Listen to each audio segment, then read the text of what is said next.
Hello दोस्तों, आज हम नर्वस सिस्टम के बारे में पढ़ेंगे। नर्वस सिस्टम में हम वह पढ़ेंगे जो आने वाले कॉम्पिटिटिव एग्जाम में पूछा जाता है। तो आइए शुरू करते हैं। नर्वस सिस्टम जो है ब्रेन प्लस स्पाइनल कोड मिलकर बना है। Means brain plus spinal cord इसका टू नर्वस सिस्टम। ब्रेन यानी हमारा मस्तिष्क, स्पाइनल कोड यानी मेरी रज्जू। ठीक है, अब देखिए ये मान लीजिए हमारा कोई ब्रेन है। ठीक है, ये हमारा ब्रेन है। तो ब्रेन जो है क्या चीज से घिरा हुआ है? ब्रेन जो है स्कल से प्रोटेक्ट करता है। ये हमारा स्कल यानी खोपड़ी हो गया। ठीक है, इसको लिख लीजिए खोपड़ी, स्कल। अब देखिए स्कल आया तो स्कल में कितने ब्लड होते हैं? तो स्कल में जो होते हैं 1.5 से 2 लीटर तक ब्लड होते हैं, है ना। मीन्स सबसे ज्यादा ब्लड कहाँ पाया जाता है? हमारे दिमाग में पाया जाता है। अगर मानव टोटल ब्लड कितना होता है मानव में? कितना होता है? 6 से 7 लीटर। ये हो गया मेल में। फीमेल में 5 से 6 लीटर। सोचिए 6 से 7 लीटर ब्लड है, जिसमें 2 लीटर सिर्फ कहाँ पाया जाता है? ब्रेन में पाया जाता है। तो इसी कारण से अगर ब्लड ज्यादा पाया जा रहा है तो हम पढ़ाए थे ब्लड के अंदर क्या? ऑक्सीजन। ब्लड के अंदर ही ऑक्सीजन रहता है और ग्लूकोज रहता है। तो ऑक्सीजन भी ब्रेन में ज्यादा पाया जाएगा और ग्लूकोज भी ज्यादा पाया जाएगा। मीन्स अगर 100% टोटल बॉडी में ऑक्सीजन है तो 20% जो है ना सिर्फ ब्रेन में ही पाया जाता है। तो सबसे ज्यादा ऑक्सीजन कहाँ पाया जाता है? ब्रेन में पाया जाता है। अब देखिए ये ब्रेन है। ब्रेन के आउटर लेयर में होगा जो इसे ब्रेन को प्रोटेक्ट करेगा। पहले तो स्कल प्रोटेक्ट कर रहा है, फिर स्कल से ये ब्रेन का आउटर लेयर जिसे हम मेनिंजाइटिस कहते हैं। मेनिंजाइटिस, है ना। अब देखिए ये मेनिंजाइटिस क्या हो गया? आउटर लेयर है, ब्रेन हो गया। अगर यही मेनिंजाइटिस में क्या हो जाए? इन्फेक्शन हो जाए तो आदमी कोमा में चला जाएगा। मेनिंजाइटिस में अगर इन्फेक्शन हो जाए तो आदमी कोमा में चला जाएगा। अब ये क्या है? ये जो हम बना है ये स्पाइनल कॉर्ड है जो ब्रेन के पीछे वाले भाग से जुड़ा हुआ है। ये स्पाइनल कॉर्ड है। अब यही स्पाइनल कॉर्ड पे क्या होते हैं? हमारे बोन जुड़े हैं जो रीढ़ की हड्डी है। टोटल 26 रीढ़ की हड्डी होते हैं यानी 13 पैर होते हैं। ठीक है, थोड़ा 26 हो गए यानी 13 पैर हो गए। ये हमारे नर्वस सिस्टम का पूरा स्ट्रक्चर हो गया। यही हमारा नर्वस सिस्टम है। अब आगे चलते हैं और आगे अच्छे डिफाइन से पढ़ेंगे कि ब्रेन को हम कितने भाग में बांटते हैं, कौन कौन से ब्रेन के अंदर पार्ट्स होते हैं, उस पार्ट का क्या फंक्शन है ना, सब पता चलेगा। देखिए ब्रेन को हम 3 भाग में बांटते हैं। ये हो गया हमारे ब्रेन। ब्रेन को 3 भाग में बांटे, अग्र भाग, मध्य भाग और पश्च भाग। अग्र भाग को हम लोग फोर ब्रेन कहते हैं, मध्य भाग को हम लोग मिड ब्रेन कहते हैं और पश्च भाग को हम लोग हिंड ब्रेन कहते हैं। ब्रेन के 3 भाग, अग्र भाग, मध्य भाग और पश्च भाग। अग्र भाग यानी फोर ब्रेन, मध्य भाग यानी मिड ब्रेन और पश्च भाग यानी हिंड ब्रेन। अब देखिए अब इन तीनों में सबसे बड़ा कौन, सबसे छोटा कौन? तो सबसे बड़ा हमारे फोर ब्रेन हुए, उससे छोटा हिंड ब्रेन हुए और उससे छोटा मिड ब्रेन। यानी सबसे छोटा मिड, सबसे बड़ा फोर। अब देखिए फोर ब्रेन, मिड ब्रेन और हिंड ब्रेन में क्या क्या आते हैं वो देखते हैं। तो फोर ब्रेन में सबसे पहले जो आते हैं वो थैलेमस आते हैं। थैलेमस, हाइपोथैलेमस और सेरेब्रम।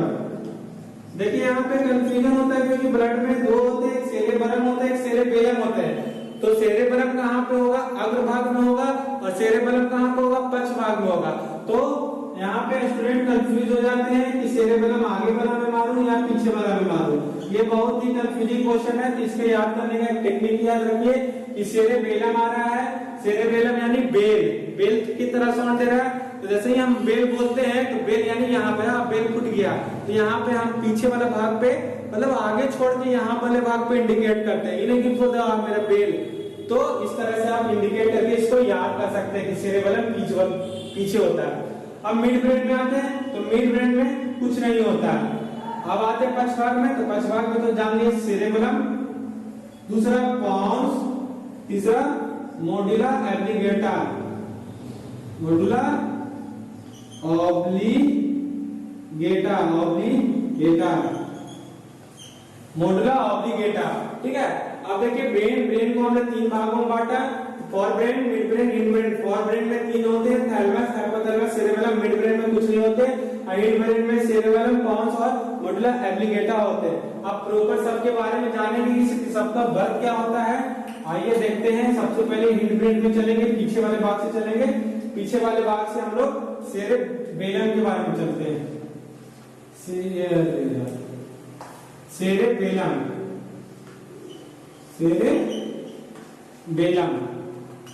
अब देखिए सेरेबेलम, पहले तो क्वेश्चन बनेगा कि कौन सा ब्रेन के कौन से भाग में आता है, तो ब्रेन के पक्ष भाग में यानी हिंड ब्रेन में आता है। अब देखिए इस सेरेबेलम को 3 फंक्शन होते हैं, 3 फंक्शन होते हैं। वो फंक्शन जानने से पहले हम ये जान लेते हैं कि सेरेबेलम को जो है ना ट्री ऑफ लाइफ भी कहा जाता है, इसको ट्री ऑफ लाइफ भी कहा जाता है और लिटिल ब्रेन भी कहा जाता है। इसके पीछे क्या लॉजिक है आइए जानते हैं। तो सेरेबेलम के 3 फंक्शन कौन कौन है। पहला स्पीकिंग कंट्रोल, जैसे अभी हम आपसे बात कर रहे हैं तो क्या है, एक कंट्रोल है, एक कंट्रोल में ना बात कर रहे हैं कि जो मन जो बोल रहे हैं, टॉपिक से रिलेटेड बात कर रहे हैं, तो ये सब कंट्रोल कौन कर रहा है, ये हमारा सेरेबेलम कंट्रोल कर रहा है। फिर दूसरा muscle movement control, muscle movement control, ये भी कंट्रोल कौन कर रहा है, मसल मूवमेंट कंट्रोल सेरेबेलम। मतलब क्या, अब जैसे मेरे दिमाग में आया कि अब हम जो हमको रेक्टेंगल बनाना, तो रेक्टेंगल बनाने के लिए क्या देखिए, रेक्टेंगल बन गया तो अपने आप मेरा हाथ क्या हो गया, मेरा मसल्स रेक्टेंगल की ओर घूम गया। सर्किल बनाना है तो अपने आप मेरा मसल्स क्या हो गया, सर्किल की ओर घूम रहा है। तो ये जो मूवमेंट हो रहा है ये कौन कंट्रोल कर रहा है, सेरेबेलम, तो ये कंट्रोल करता है। तीसरा बैलेंसिंग कंट्रोल, बैलेंसिंग कंट्रोल, अब ये कौन कंट्रोल कर रहा है, ये भी सेरेबेलम कंट्रोल कर रहा है। बैलेंसिंग कंट्रोल मींस क्या, सावधान पोजीशन में खा रहे हैं, है ना, हमको राइट होना है, लेफ्ट होना है, बैलेंस एकदम बनाए हुए, तो ये सब कंट्रोल कौन कर रहा है, ये सब सेरेबेलम कंट्रोल करता है। अब देखिए, अब हम जब हम अल्कोहल की मात्रा ले लेते हैं तो अल्कोहल लेने के बाद आदमी बड़बड़ाने लगता है, टगने लगता है। इसके पीछे क्या रीजन है, इसके पीछे यही रीजन है कि ना हमारा जो सेरेबेलम है वो क्या होता है, ब्लॉक हो जाता है। ब्लॉक इन द सेंस थोड़ा सा ब्लॉक, पूरा ब्लॉक नहीं होता है, आंशिक रूप से ब्लॉक होता है, जिसके कारण वो प्रॉपर वर्क नहीं काम नहीं करता है। में जितना अल्कोहल का मात्रा लेगा उतना ज्यादा ब्लॉकिंग लेवल बढ़ेगा। अगर कम है तो कंट्रोल में लेगा, अगर ज्यादा पी लिया, ज्यादा अल्कोहल का मात्रा कंज्यूम कर लिया तो ब्लॉक सेरेबेलम ज्यादा हो जाएगा, जिसके कारण से क्या होगा, वो बोलना कुछ चाहेगा लेकिन लड़खड़ाने लगेगा, बोलेगा कुछ, है ना। अगर खड़ा नहीं होने पाएगा, टकते रहेगा, क्योंकि क्या होगा, वो अपना बैलेंसिंग पावर खो रहा है। क्यों, क्योंकि सेरेबेलम प्रॉपर काम नहीं कर रहा है। इसलिए जब जो है आदमी पीने के बाद क्या होता है, टगने लगता है और बड़बड़ाने लगता है, ड्यू टू सेरेबेलम अच्छा से फंक्शन नहीं करता है। ये तो हो गए हमारे 3 फंक्शन सेरेबेलम के, यही है, यही से क्वेश्चन बनता है। क्वेश्चन ये बनेगा कि सेरेबेलम के इनमें से कौन से फंक्शन नहीं है, 4 वो ऑप्शन दे देगा और ये 3 रहेगा, चौथा को छाटिए। ठीक है, अब आइए मोडुला ऑब्लिगेटा के बारे में जानते हैं।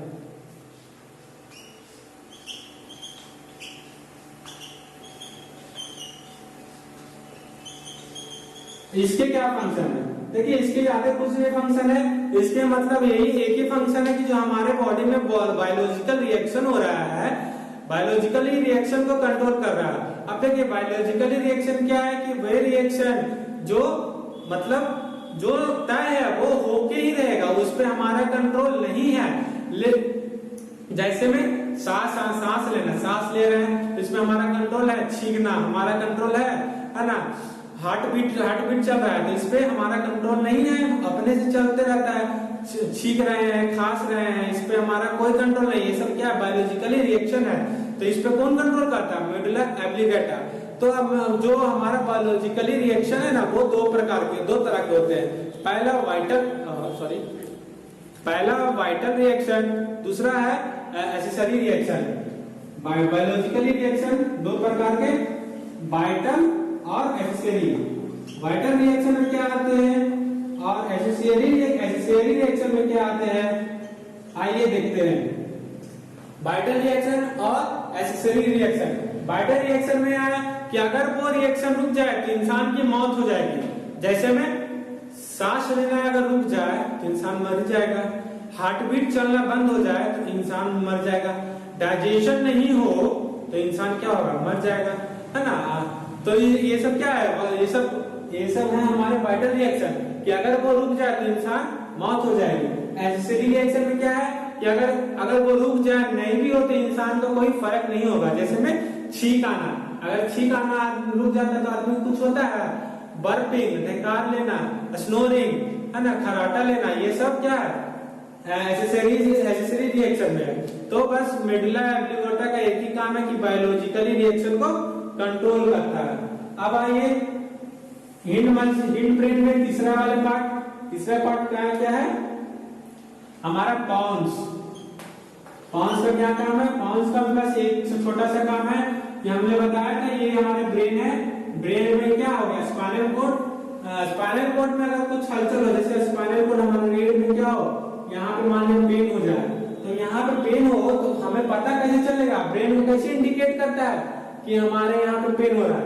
तो मान लीजिए ये स्पाइनल कोड है, स्पाइनल कोड में कुछ हुआ हलचल, मान लीजिए पेन हुआ, तो ब्रेन यानी हाइपोथैलेमस को कौन पहुंचाएगा, यही हमारा पोन्स पहुंचाएगा कि अगर स्पाइनल कोड में कोई हलचल हो रहा है तो पट से इंडिकेट कर देगा, देखो हाइपोथैलेमस स्पाइनल कोड में क्या हो रहा है, कुछ प्रॉब्लम हुआ है। तो हम यहाँ पर से इंडिकेट करेंगे, फिर क्या आ जाएंगे, डॉक्टर के पास जाएंगे, बताएंगे कि हमारा स्पाइनल कोड जो है ना ऐसे होते तो दर्द करता है।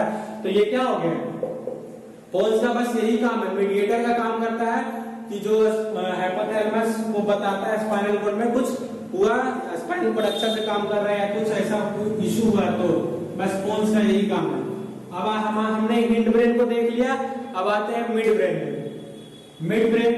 मिड ब्रेन का क्या काम है, मिड ब्रेन का बस कुछ नहीं है, हमारे जो कितने सेंसरी ऑर्गन है, 5 सेंसरी ऑर्गन है, ईयर, आई, नोज, टंग और स्किन, ये 5 सेंसरी ऑर्गन है ना।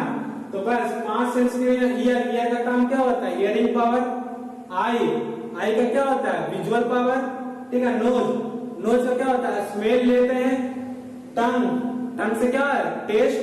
स्किन से क्या हमें फील होता है कि कोई हमें मार रहा है ना, कोई हमें मतलब दर्द दे रहा है, हीट, हमें गर्म महसूस हो रहा है, कोल्ड, ये सब क्या होता है, एक्सटर्नल चीज हमें फील करवाता है स्किन जो है ना, क्या स्किन लार्जेस्ट सेंसरी ऑर्गन अगर पूछ दे तो हमारा स्किन हो जाए।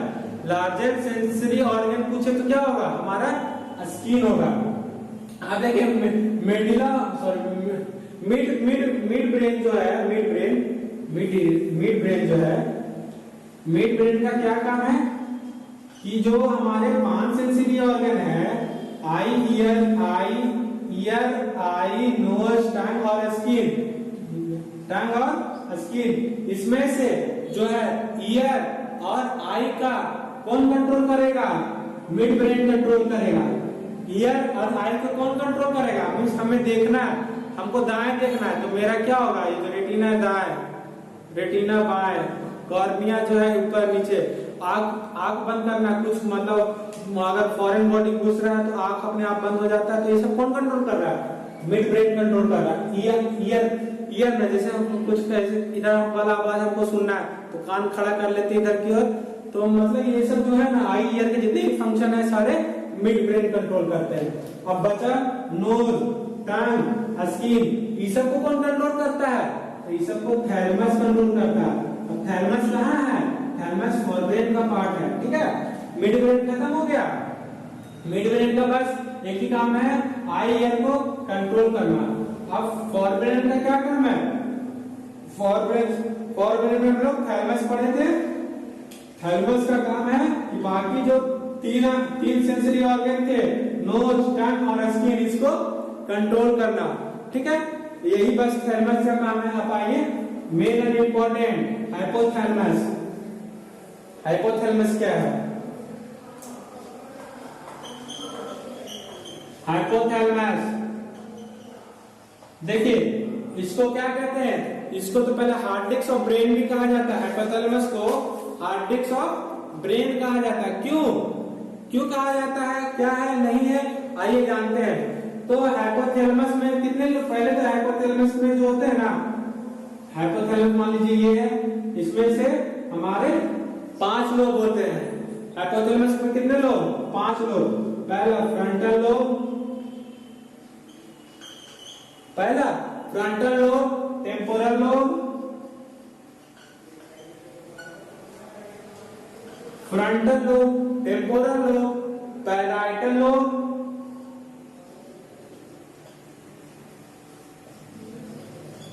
Frontal lobe, temporal lobe, parietal lobe, occipital lobe और हिप्पोकैम्पस लोब।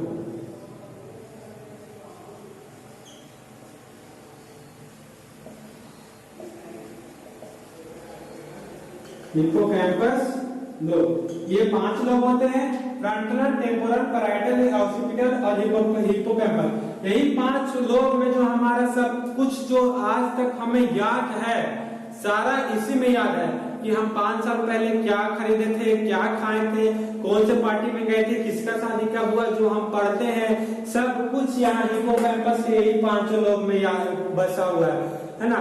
अब देखिए, अब सबका काम याद करेंगे। आपसे देखते हैं फ्रंटल लोब का क्या काम है, फ्रंटल लोब का क्या काम है। तो फ्रंटल लोब में जैसे कोई डिसीजन लेना है कि ना ये चीज करना चाहिए या नहीं करना चाहिए, तो वो फ्रंटल लोब ही तय करता है। हमारे फ्रंटल लोब में ही हम देखते हैं। इसलिए जब जो है मतलब बहुत जिंदगी का सबसे बड़ा डिसीजन लेना है, अगर उस पर टेंशन हो जाता है तो हम लोग ऐसे करते हैं, यार बहुत टेंशन है, तो कहाँ यहाँ से सोचते हैं। तो फ्रंटल लोब कहाँ है, आगे में है, फोरब्रेन में है।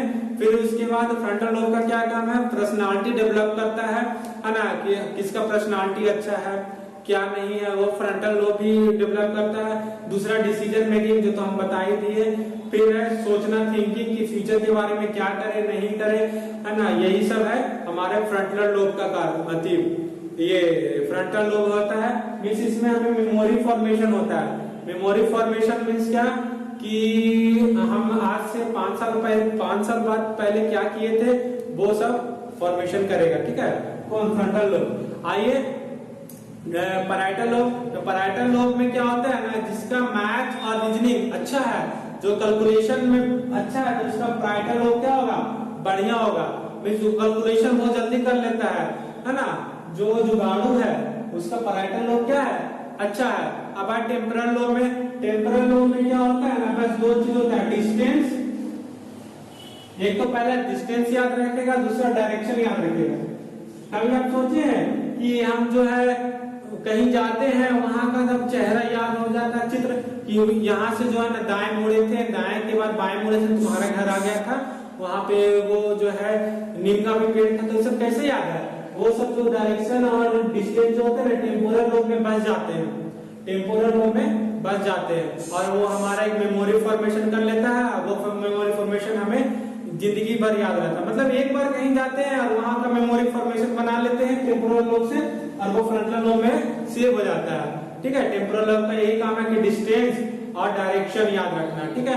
ऑसिपिटल लोब, ऑसिपिटल लोब का क्या है, यही पे ऑसिपिटल लोब में क्या होते हैं ना, हमारे सपना का फॉर्मेशन होता है।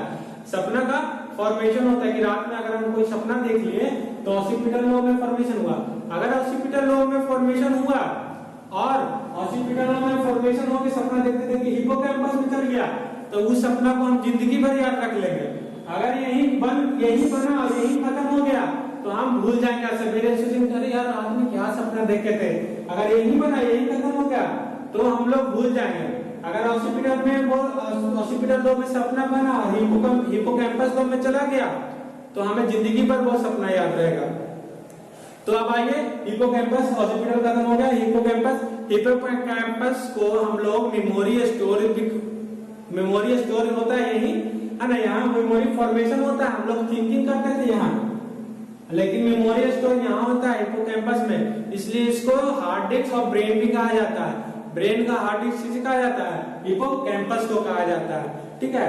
हिप्पोकैम्पस कहाँ है, सेरेब्रम या फ्रंटल लोब। इसे फ्रंटल लोब को क्या कहते हैं, हार्ड डिस्क ऑफ ब्रेन। ये hard disk of brain option आएगा हिपोकैम्पस, तो हिपोकैम्पस भी मार देंगे, ठीक है। हिपोकैम्पस आएगा, हिपोकैम्पस मार देंगे। फ्रंटल लोब आएगा, फ्रंटल लोब मारेंगे। अगर सेरेब्रम आ गया तो सेरेब्रम मारेंगे। अगर तीनों आ गया तो हम हिपोकैम्पस मारेंगे। यही होगा, ये हमारा आज का जो है नर्वस सिस्टम का टॉपिक खत्म होता है। अब इस पे जो क्वेश्चन है हम आगे देखेंगे, लुसेंट का ऑब्जेक्टिव देखेंगे कि उसमें क्या क्या क्वेश्चन हम उसको सॉल्व करवाएंगे। सारा क्वेश्चन A to Z सारा क्वेश्चन बनेगा जैसे ब्लड का बना था। अगर मेरा वीडियो अच्छा लगा हो तो लाइक करें और सब्सक्राइब करें। धन्यवाद।